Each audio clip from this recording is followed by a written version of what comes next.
Thank you. Welcome, everyone, and thank you for joining us for the ICS PACE Joint Seminar Series. This talk is part of ICS 601. This is a foundation course in the new graduate programs in applied computing with a focus on AI data science. This program is designed for students from non-computer science backgrounds. So as part of the program, we've joined forces with PACE and the program's director, Sandra Fujiyama, who unfortunately couldn't be here today, to open select talks to students from the UH community. And so it's great to be hosting the series in PACE's space at the Walter Dodds Jr. Rice Center, where we are, this beautiful building. PACE is, for those of you who don't know, an innovation hub dedicated to helping students turn their ideas into reality and cultivating the next generation of leaders. Go pick up Bryson. I think someone is online. If you want to mute yourself, appreciate that. So if you'd like to learn more about PACE and get involved, feel free to talk to Kara, who's sitting at the back, or pick up a brochure at the front desk. So the goal of this joint seminar series is to highlight the wide-ranging applications of AI, but also to offer sources of inspiration and strong role models, not only for the students, but for all of us. And this talk reflects the spirit of that vision. So today we have the great pleasure and privilege of welcoming Rebecca Cai. Rebecca is the Chief Data Officer for the State of Hawaiʻi. I'd like to note that Rebecca is the first CDO, the first Chief Data Officer in the history of Hawaii, and she's leading the charge to build, among other things, a data-driven foundation that supports actionable and evidence-based policymaking for the state of Hawaii. So Rebecca holds an MBA from the University of South Carolina and has over 24 years of experience working in data, analytics, decision intelligence. To her current positions with the state, Rebecca brings a wealth of expertise and leadership from leadership roles at some of the world's largest and most influential technology and consulting organizations, including SAP, IBM, Deloitte, McKinsey, as well as the state of New York, where she served as the Chief Data Officer prior to taking on her present role with the state of Hawaii. Rebecca's leadership has already been recognized nationally. She was recently named to the inaugural AI 50 list by the Center for Public Sector AI. This is a national research and advisory institute that highlights through this list government leaders making significant contribution to AI, specifically to AI adoption and advancement in public sector agencies. So congratulations, Rebecca, on the nomination. We are thrilled to have her here in Hawaii, driving transformation at the intersection of data, AI, and public service. And we're very excited to have her today in this joint seminar. Without further ado, please join me in welcoming Rebecca Cai. Thank you. Yes. Aloha, thank you. I think I can skip my self-introduction now. All right, let's jump directly into the government. You probably interact with different levels of government a lot during your daily life, right? I currently have a permit being reviewed by the city county of Honolulu. Has been going on for months. Yeah, and we do, like when we travel, we need to submit for travel request and the budgeting every year, budgeting cycle, you have a budgeting, documents you have to prepare. And if you go out of the office for training, we have a training form to fill out. So there are a lot of forms and the processes, defined processes. So that means a lot of opportunity for the government. But in the meantime, government existed before we all were born, right? So there are hundreds of years of experience. Unfortunately, they couldn't digitize anything. They didn't have a cloud. So what ended up is piles of paper. And the process were built based on that, technology at that time. It's not going to be built with the cloud with AI in mind. That's why we ended up with a lot of analog processes and carry a lot of history. And it's not that easy just to change it because you have to think about due to auditing concerns or any other, transparency concerns, how do you make sure that you can always go back to the history? In the meantime, modernize the current process. Also, as a government, we handle citizen data, and we have a very high standard for compliance in the privacy protection. So it's extremely important for us to make sure that our data, especially the citizen data, is secure before we can actually think about innovations. And each agency have different history as well. So not all agencies were created the same day, right? So when each agency were created at different times, they serve different purposes based on the law. So they are not designed to, like when the first department was created, they didn't think that, oh, there will be 30 more departments in the future. So I'd better think about data sharing. I'd better think about how we can make sure that we have interoperability. It won't happen. That's, you build on those throughout the history. That's why it ended up having a lot of isolated data across agencies, even within the agency, even different divisions within the agency, the department, they're created at different time for different purposes, right? They're all designed by the law to serve their own purpose. They're perfect, optimized to serve their own purpose. But then when you try to look beyond across different agencies, different programs, that's when we have a challenge because AI, we need the data to flow naturally across different areas. Anything related to this topic, we need to make sure the data is available at a trustworthy quality so we can use it. We can trust the result. And also we always have a limited budget. It's kind of sad, but we do. So I was lucky that we got the support last year from the governor and from the ledge to get some budget for data and AI. Yeah, tiny, tiny little budget. So for us, and no matter which department, which agency we're talking about, actually for private sector, it's the same. I used to work in consulting, private sector consulting. I never served the government at that time. It's always consumer products, high tech, retail, pharmaceutical. Those are my clients. It's exactly the same. You're serving the people, serving the clients. Here, the clients are the citizens, are the residents of the state. So when we try to serve the clients, we don't want the clients to go to the marketing department. Oh, I need to know that I'm coming here only for the questions that you know answer of. For example, if I'm a single mom with 5 kids and I have so many needs, I have educational needs, I have healthcare needs, I have social services needs, and I don't want to, or maybe I don't have the time to figure out which department, which program I should go to get all the services. So that's when the government need to actually make sure that we understand Rebecca as with a complete picture of Rebecca. So we know that if the Department of Health is serving Rebecca for a health matter, and the Department of Health should be equipped, informed with the information that, hey, Rebecca, by the way, you qualify for those benefits. By the way, your kids might need preschool. I wish I was there young. Preschool needs, right? There is this preschool next to your house and or close to your working location. So if we know that information of Rebecca and with Rebecca's consent, Rebecca tell me that, hey, serve me at the best knowledge and I trust you.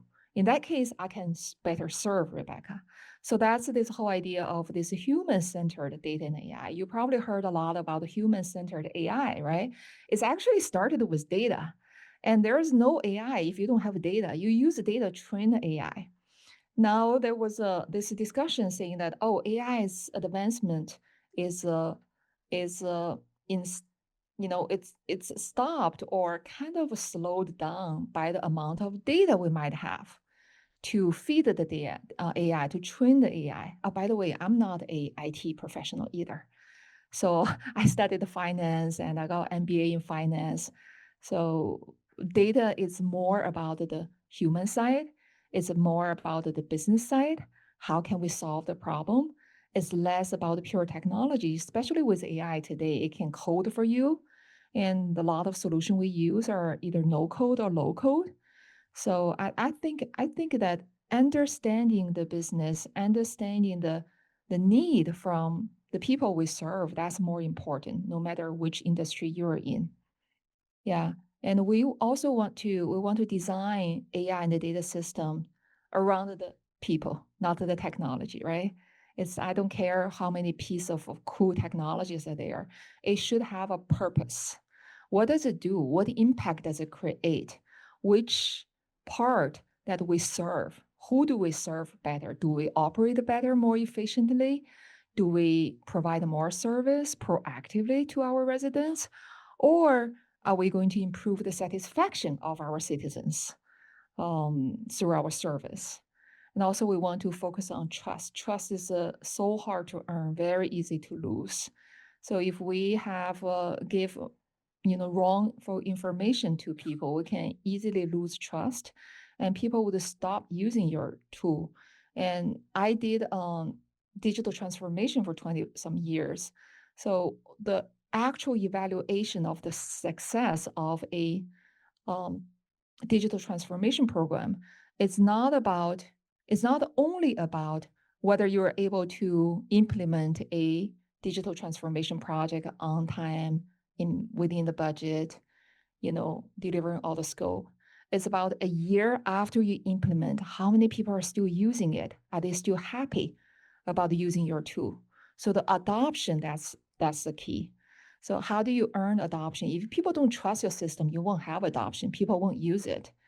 And also the transparency for the government is extremely important. There are a lot of chatbots put by different levels of governments all over the country, all over the world now.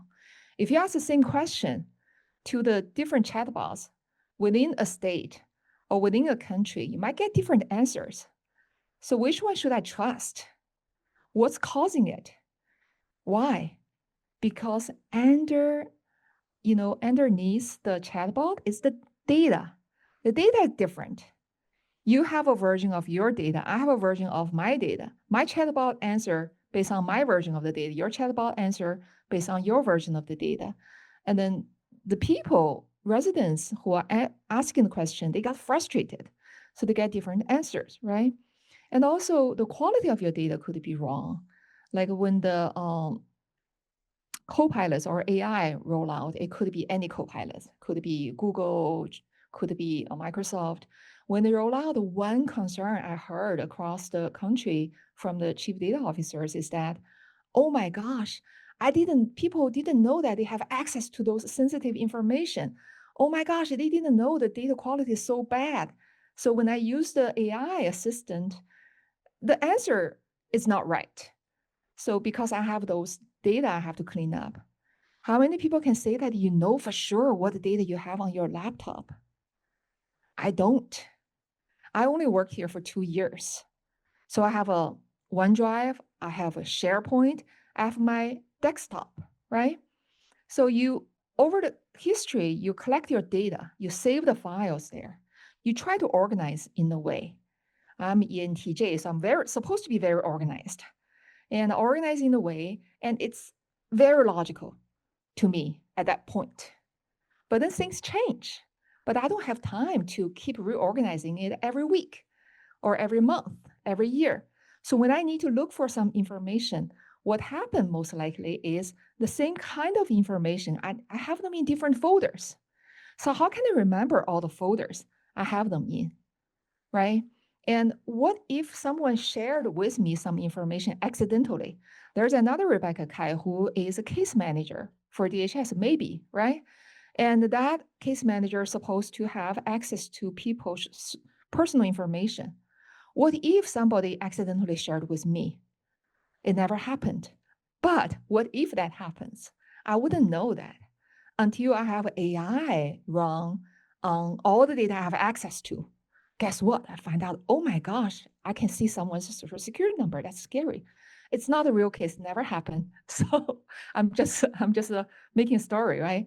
It's those risks exist. So that's what we are trying to do here.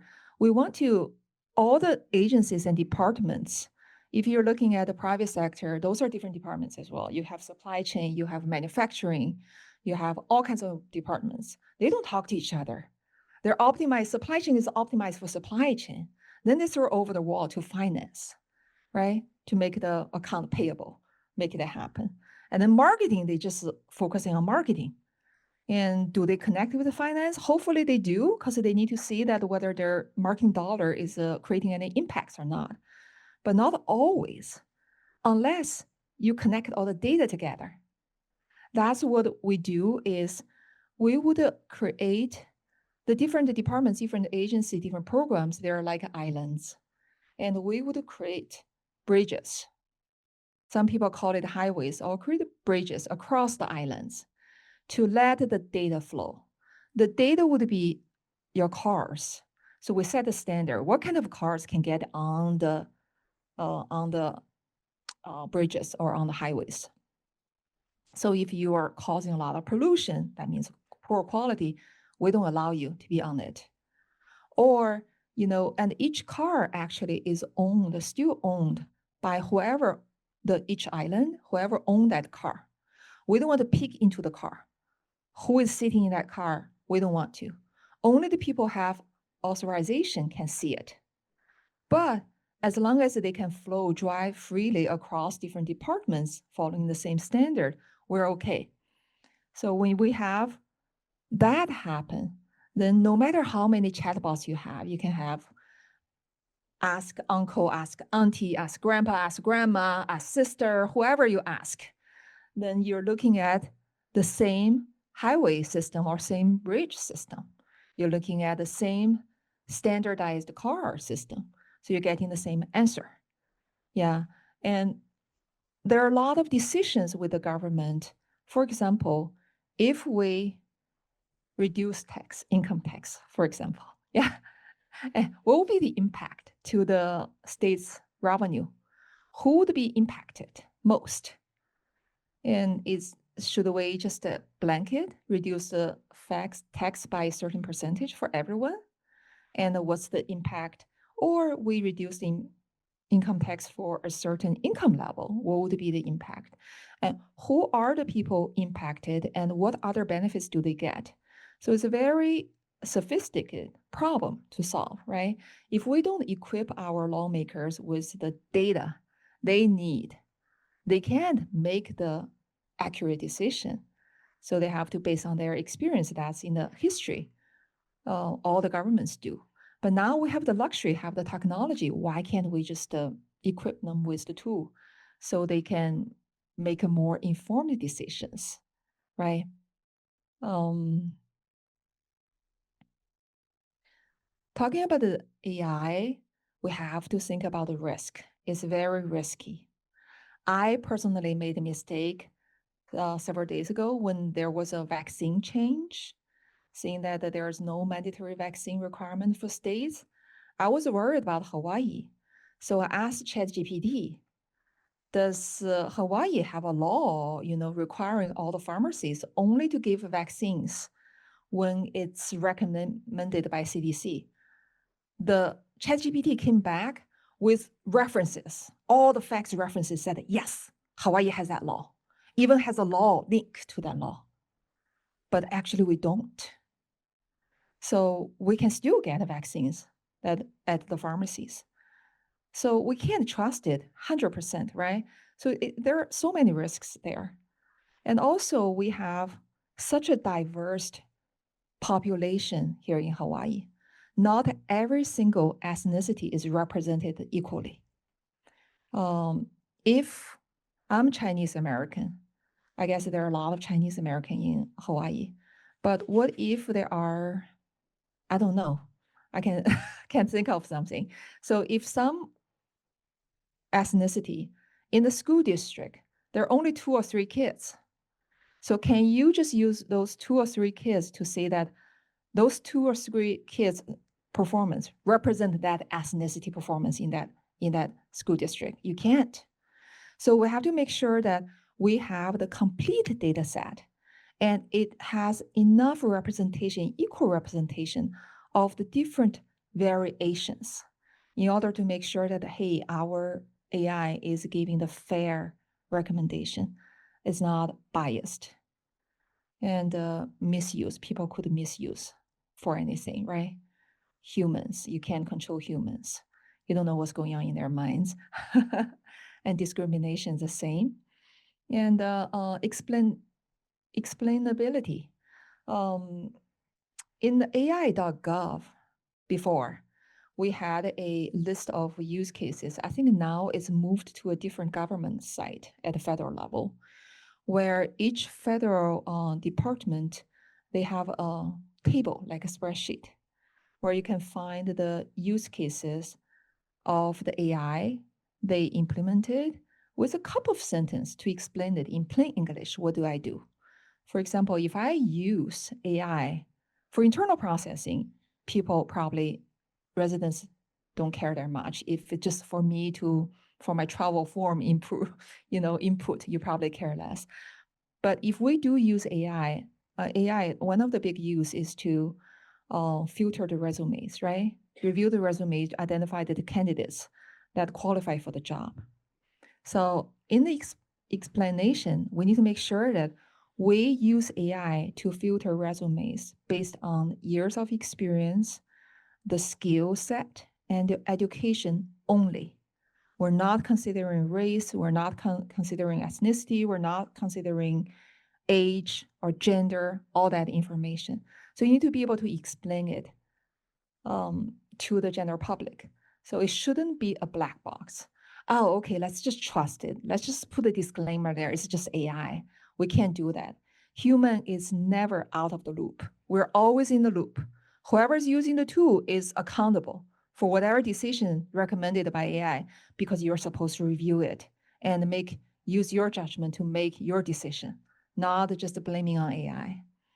And privacy, there could be privacy violations. I got really scared when I heard about quantum computing, right? You probably heard that in 3 years, if we don't secure using quantum computing to secure our data, if they download our data, even though it's masked, it's in 3 years, they can decode it, all our information will be leaked. So how can we win that battle? How can we proactively make sure that we protect our data, use the best technology out there so it doesn't leak out? And also, if I use the privacy information, just like Rebecca, you're responsible for your own act, right? Everyone's responsible for your own actions. People could put privacy data in social media, in Facebook, in LinkedIn, right? Some people, they put the salary information, they put some other information in there. So the education to our employees is very important. We're still equally responsible whether we use AI tool or not. So every single tool there has a little AI component now, before you know it.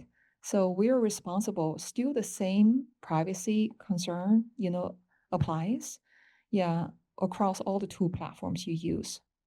Reliability, inaccuracy, and poor quality. If I don't have the enough data set to let the AI to learn from, and I have a poor quality, and also depending on the quality of the data, there's no way we can have perfect quality of the data, no way.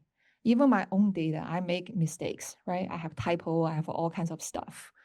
So the importance is to make sure that people are aware of the quality of the data. When I make the decision, I'm using AI and using certain data sets. I know that those data sets are green. That means the quality is 90% or 95% on accuracy, 90% on completeness, all that criteria. As long as I know that, I can make an informed decision. If I say use the AI using the data that's gray or red, poor quality, I know that, I can use it, but for reference only, because I can't trust the data there. Safety. We don't want to have over automation, and decisions should not made without human review. Period, for government. Human has to be in the loop. And if we use tools for surveillance, like facial recognition, on the street, in the office, we have to be extremely cautious there, making sure that we're respecting people's privacy. In the meantime, we are, abiding by all the laws and the regulations. Security, data leakage we talked about, and also data poisoning. People some evil people out there. They could poison our data, right? To create bias. For example, we have a data set. We trained it on a data set. We know that we considered every ethnicity. Some evil people just saying that, hey, I think, this ethnicity should be overwhelming, overwriting everyone else. So they suddenly populate your data, which you have a million record with a billion record of one single ethnicity only. So then you lose balance. So you're poisoning the data, then it would be a little biased. So we have to be very careful there as well. So by the way, if you have any questions, just let me know. Yeah. And there are several actions we can take, right? We can catalog the data, we can maintain the registry of the AI system. We want to tag the quality, we talk about all that. Yep. Our guiding principles for the government use of AI is first and foremost, ensure fairness and equity in AI solutions and AI supported decision making. Second, we want to design the data and AI around the people, not the technology. We're not here to implement the best technology. If it doesn't do any good to the citizens, to the residents, it doesn't do any good to other processes, it's a waste. It's a waste of money, waste of time. We don't want to do it. Yeah, it has to be small use cases and actually with a trackable impact attached to it. Then that makes sense to do it, right? It's the same for public or private sector. In consulting, you always want to say that, hey, this project, I created so much impact, right? It's not, hey, I burned your $100 million, implemented this best global system. And then so what? What did it do, the system? What benefit did it give me? So you just tell me I'm using this system instead of that. And then I don't see that I have saved costs, generate more revenue, reduce the overhead cost, all that. Yeah. The third is promote transparency and the explainability on use of AI. With that, transparency and explainability. We don't want to create any black boxes and get people concerned. People are always at a different level accepting changes. That's always the case with internet, with PC, with everything, right? AI, there's no different. There will be change leaders. There will be people more concerned.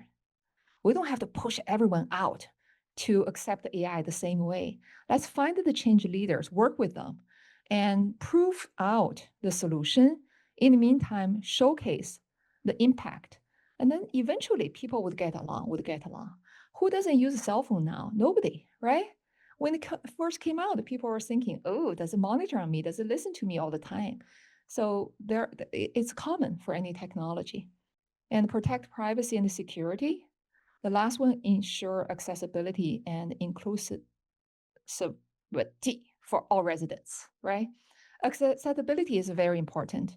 Over 10 years ago, there was this Open Data Act at the federal level, all the way to the different level of government.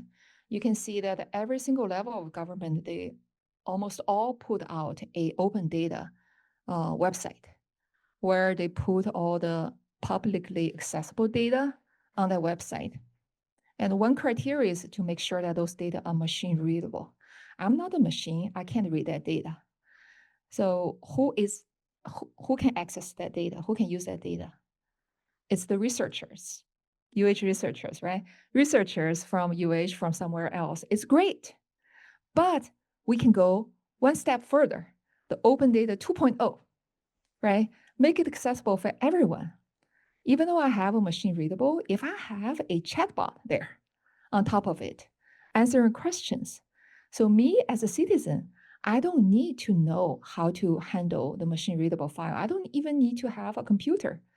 I just go to the public library and go to your website and ask question. Or on my cell phone, I just ask question. Then all the open data, how much did we spend last year? Budget information is public. And all that information would be there at your fingertip. So that accessibility is important. It's not only the language accessibility, and also about how to make sure that all the information or the data the person should have access to can easily be accessed by that person without, regardless of educational level, technical skills that person have. So that's the comprehensive accessibility plan. Now talk about AI. AI, it's very hard to categorize the AIs because there are so many kinds. There are people categorized on different ways. Some people categorize by over the counter, or not the over counter, over the shelf, off the shelf. You can just buy the tool and use it as for a specific purpose. It's built for a vertical field, or you can have a big platform where you custom build different things, right? So there are so many different ways. I'm focusing on the business side, how to use it. So I think that applies to you as well, because you're all business people learning technology, right? How to use it. First is conversational AI. We talk about the chatbots a lot, right? How can I ask a question? Ask a question to get the answer I need. So that's a conversational. Second is a content generation. Oh, I'm going to have a seminar at UH. So what am I going to talk about? You can ask, right? Or, oh, I want to interview the president of UH. So what should I ask him about or her about? I'm sorry. Yeah. So all those content generation can help. Or, okay, I got a budget request. I got budget approved last year. I can hire a data scientist now or data engineer now. So what is the job description for that data engineer? So that I can put some criteria. I gave it the guideline, what each sections it should include. I just tell them key points it can generate for me. And it can actually review against the guideline for me to do the comparison, to tell me, oh, we're missing this point. You should change this section. Those two are very common now, right? We talk about AI. Some people, first thing is just a co-pilot, or first thing is a chatbot. It's a conversational AI. And also natural language processing understands and processes human languages, and the document AI. For example, there are a lot of processes in the business and in the government as well. Invoice verification, that's a process. Purchase order, that's a process. There are so many ways that you process different documents. A document could be a document in the system. It could be a document, scan the document in the PDF, email to you, or it could be a paper document. So AI can actually, like during the COVID, Hawaii State ETS, they developed, that's I'm part of, I was not here. So they developed a safe travel app where you can scan your immunization record. It would just recognize what's in there and put in the app. So they know that whether you're up to date on your immunization records or not. For invoice verification, the same. I probably need to do the review of the document to make sure that all the information is correct, is complete. If instead of people reviewing it, so now you can ask AI to review it. AI can just give recommendations saying, hey, I think those fields are missing and those are inaccurate. You probably want to put this, but you put that. And then create a draft email to whoever submitted. And the people here can just, instead of reviewing the documents, I can just look at the draft email, look at the points it point out, and confirm that, yeah, I think AI did a good job. So I hit send, the email is sent. Or I think that, oh, AI, you missed this point. I can tell you, hey, you missed this point. This is why it should be. Guess what? AI can learn from it. The next time, same mistake won't happen. You just get it. The next one is computer vision. Our Department of Transportation here in Hawaii, they used it. They showcased it in several events. They used the camera in the car to detect the potholes on the road, where it takes a picture of the road. You just train it, right? You first circle the potholes. what kind of shape looks like potholes. So it would just, in the future, whenever it identifies the picture, it can just look and say, hey, I believe there's a pothole. This is the location where it is. So we can better plan our resources, where we should dispatch our resources to. Next one is AI-enabled process automation. We talk about invoice verification just now, right? That's about the document part, but also it's the process part, emailing back, sending back, and also passing on to whoever to approve. And once they approve, I can even write it back into the source system wherever that document need to be created. Create a document. I create a purchase order. I created the invoice. Create a accounts payable, document in that system, in the transactional system. So it's actually make the determination and also take the action for us. That's a big deal now, right? You all heard about the agentic AI. That's mostly it is. The last one is actually very important.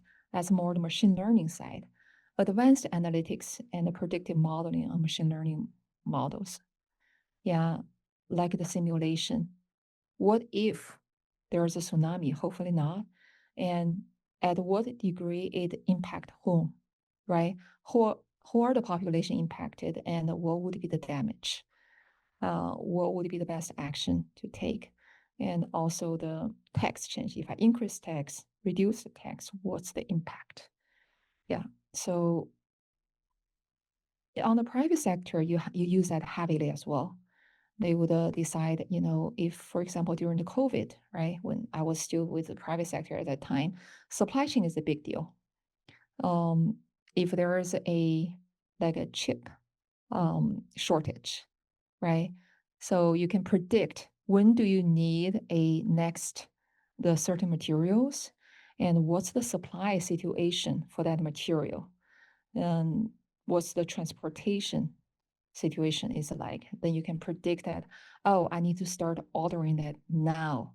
And guess what? Once it's arrived, I should put it in this warehouse in this Midwest region because most of the clients are in that region. So all that decision is recommended by machine learning models. The following slides, I just have more use cases for each one of them.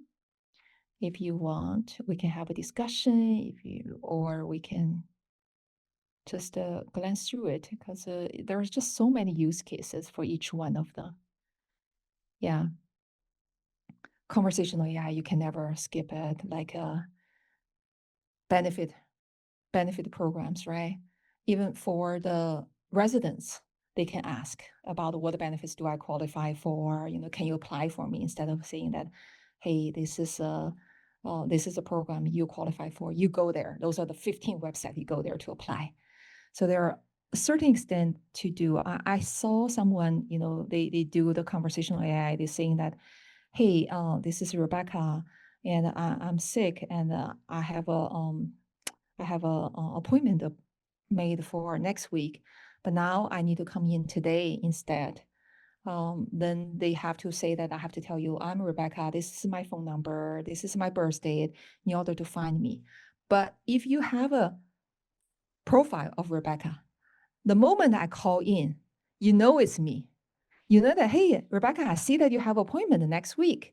Do you need to schedule it, make it earlier or something?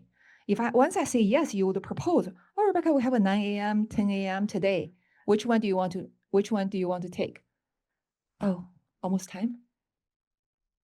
Oh, yeah. So I think we need to think that holistically, just take one step further, always one step further. What can we do proactively to, in my mind, humans should just give the recommendation by the AI, say yes, yes, no, no, no, instead of saying that the AI is someone like throwing the thing over the wall, saying that, hey, Rebecca, go to those 15 places to apply those 15 benefits. Yeah. So we're not going to go through each one of them. All right. So I wonder, and I saw the recent discussion I saw is about There are a lot of open source AI solutions right there, right? Like State of Vermont, they use open source model. They create a chatbot themselves. So should we use the off-shelf solutions from vendors, or should we use open source code created ourselves so we're better in control? That's always a debate going on by the government. And also, I was sharing with Matthew earlier, right? There was a Fortune article from Zoom CEO. He just joined Bill Gates and a bunch of others, believing that people only need to work 3 days a week in the future with AI, in the near future, maybe with AI. So that created a lot of social problems potentially for us, right? Do they qualify for insurance, health insurance, if they work only 3 days? And how do we make sure that if they're working out for 3 days, how do we make sure that people are still employed? And if they're not employed, how can we make sure they qualify for benefits? Do we have enough budget for the people? And what risks or opportunities matter most to you?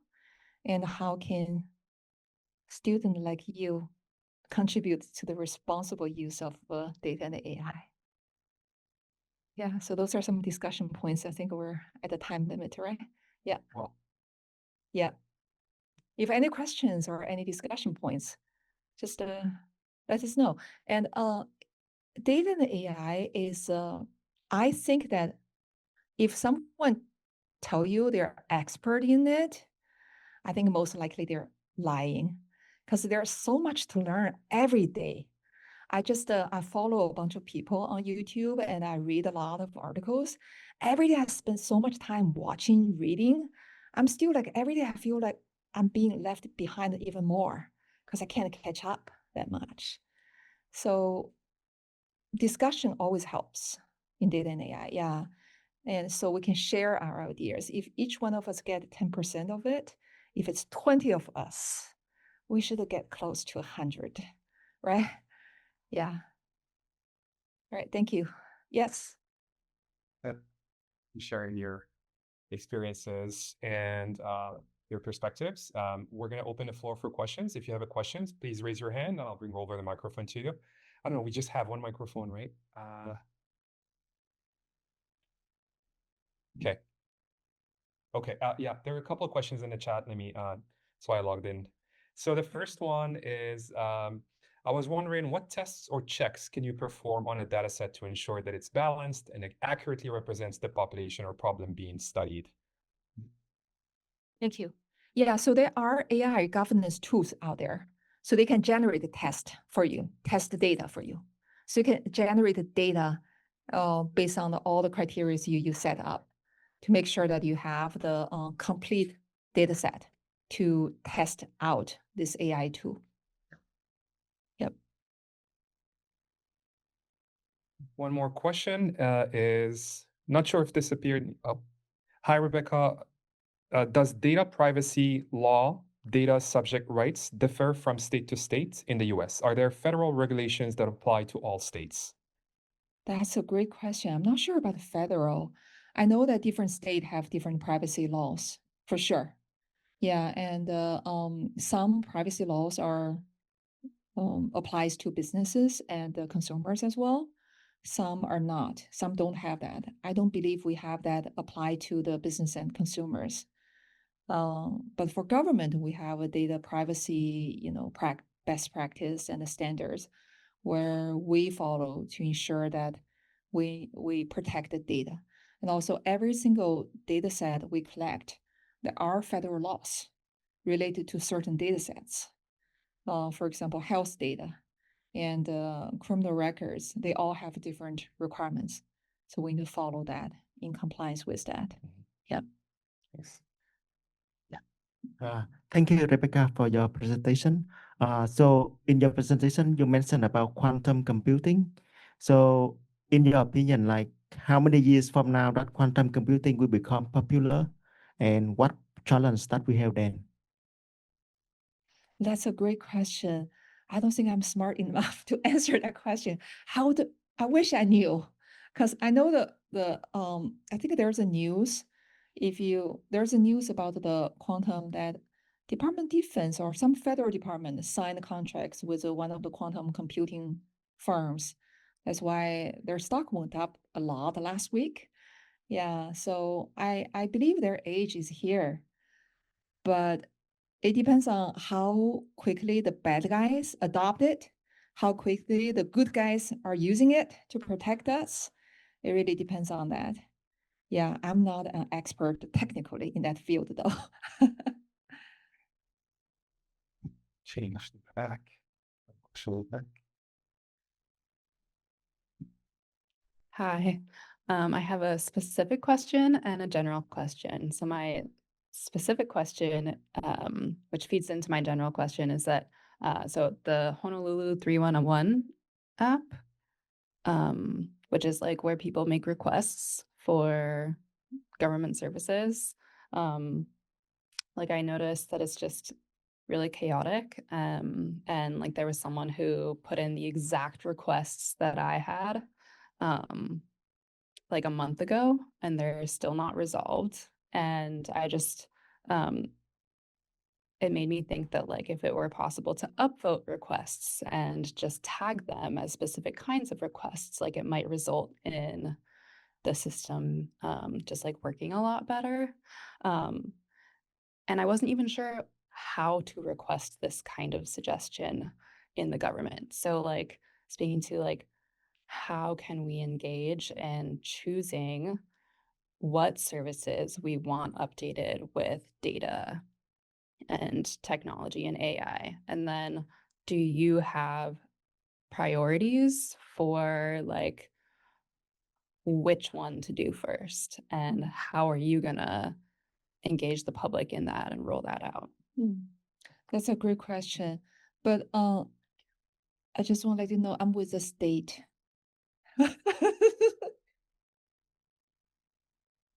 Yeah. So yeah, any chatbot or any services out there, there should be a place where for you to provide feedbacks. Yeah. To give the feedbacks back. If they don't, I can let me know which one it is. We have a chief data officer for the city and county of Honolulu. I'll pass on to her. She can find out for you, where it is. And for our chatbots, we should have a feedback there because we want people to, we want to know how happy people are using our chatbot and which part need to improvement, which part are they're happy with. Yeah, that's very important. Actually, that brought up one issue, one challenge we're facing is we have different levels of the government. They're serving the same people.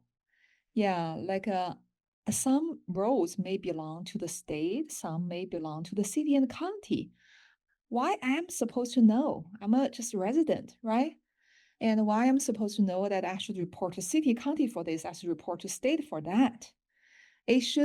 That's going back to that picture. The islands, it could be state departments, it could be city and county, it could even be federal programs, it could even be nonprofit organizations. If I'm going to a private school, why the data shouldn't be there? And public school information is there. So going back to this human-centric data and AI approach, when we talk about solving a problem, we're talking about solving the problem, make it life easier for this human being. And regardless of saying that, oh, I'm only responsible for state, I'm only responsible for the executive branch of the state, I'm only responsible for that.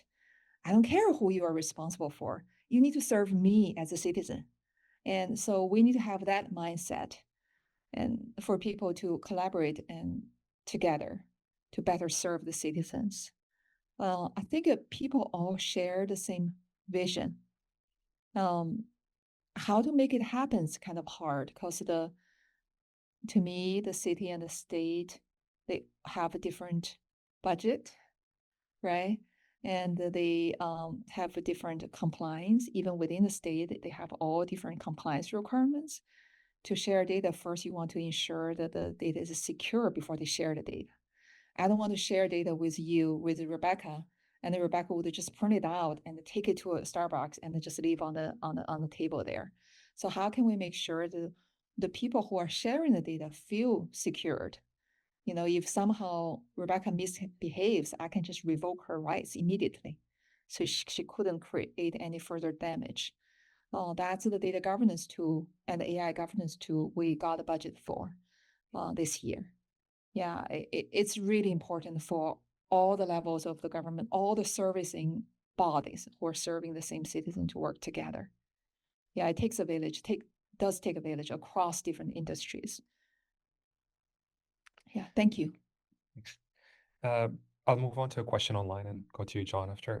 So what guidance do you give employees when they're using AI to co-pilot decisions? How do you know which decisions are being assisted by AI? And is it important to know? That's a great question. It's hard to know which decisions. I'm not sure whether you know that there was a company. There was a company, a startup company, I think, several years ago, 2 years ago. So their goal is to detect what is written by AI. So now they changed their business model. Now they're doing that, helping you to create better AI products now. So why? Because 2 years ago, people care most about whether you use AI or not. Now they care about whether the product is good, then that's fine. Humans always in the loop, that's the answer. You have to make sure that you own your decision. You can use all the tools. You use calculators, you use the computers, you use whatever you want to support you in that decision. But eventually the decision is you. I spoke with an educator a year ago. I think he was really visionary. He mentioned that they allow students to use AI to create a paper and the presentation, whatever. They don't check whether it's created by AI or not. But guess what? You have to present on it. And we're going to ask you all kinds of questions around it. So if you're able to present it and to answer all kinds of questions, that means you got it. So I don't care whether you learned it by going to library for 3 months, 24/7, learning it, reading yourself, or you use AI to summarize the information. The whole point, the end result is you got it. You are knowledgeable about it. You can answer questions. You are a good thinker in that area. So I think the same for business. Yeah, if people use a tool, one key thing, two things is there. One is that human always in the loop. Nobody's getting off the hook. If you use AI, you can't blame on AI. The second thing is that you need to make sure that you are, well, I guess it's just you're responsible for it. Yeah. Thank you. Hey, hello, thank you. I was curious, like, how large is the team that works for you on this project, and whether it is difficult to coordinate all the activities across the state, across all these different agencies? Yeah. I think I missed one question is from someone about where to start. Yeah, I have a big team, 2 people including me now. Yeah, we got the budget approval for 4 more. So we're going to have a team of 7 or 5 more, 7. Yeah, in the future.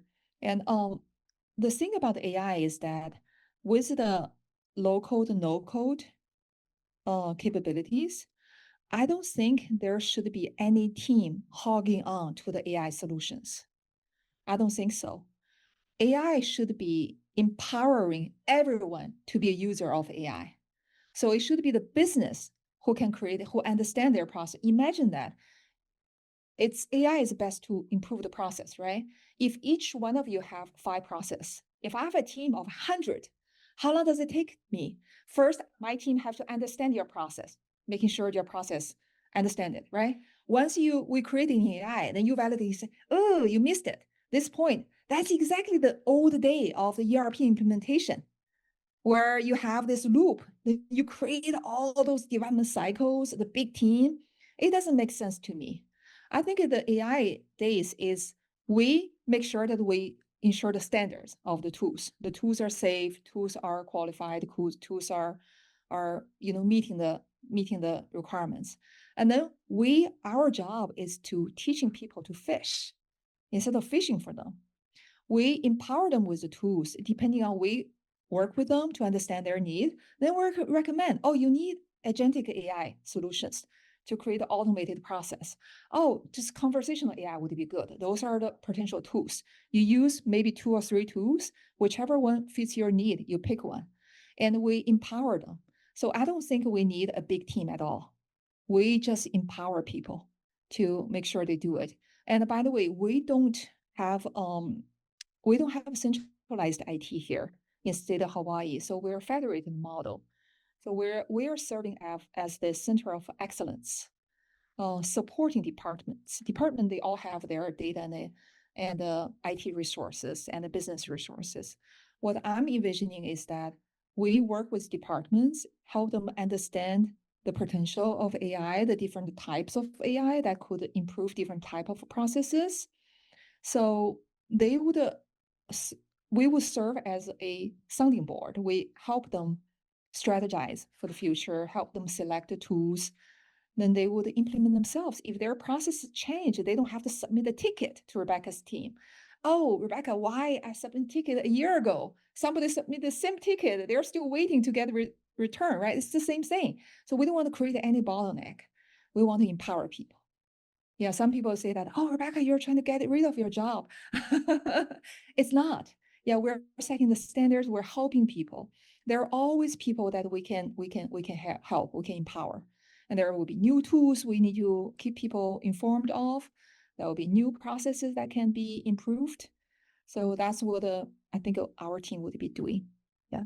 Yeah, this is exactly why we created these 2 programs. We believe that the people best served by AI are the domain experts who know exactly how to implement these processes. So if we teach them how to use AI, if we get them acquainted with the technology, they can do a much better job at bringing AI and implementing the processes locally than hiring a consultant or hiring a computer scientist who does not understand the processes. So that's the reason behind this. Maybe if we can conclude with one more question based on a question from someone online, slightly rephrased.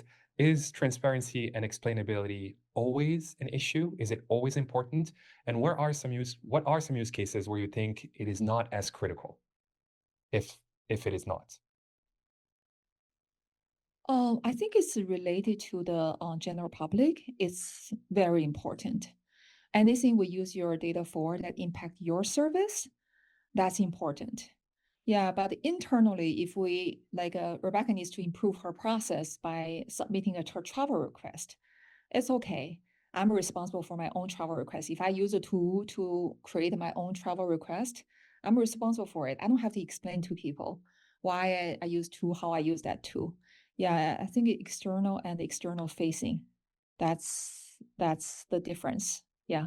That's a wonderful. And one more thing is, I'm always the person that really want to make sure that we focus on the small use cases.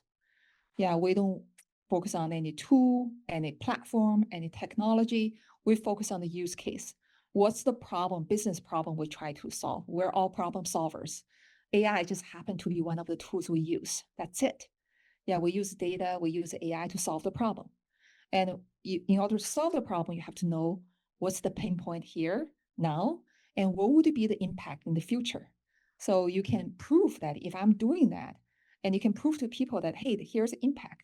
If I have 100 use cases and I'm only the person, then you can easily rank them by the, how easy you can implement that use case and how big impact. Here, I can impact 1 million people. Here, I'm just impact Rebecca herself. And why don't I just do the 1 million people impact first? So always use that criteria. Yeah, I see consulting leaders. Yeah, consulting always do that. Yeah. Thank you. Wonderful. Thank you very much for your time and sharing your perspective with us. Please, let's thank Rebecca for her time and for this wonderful presentation. Thank you.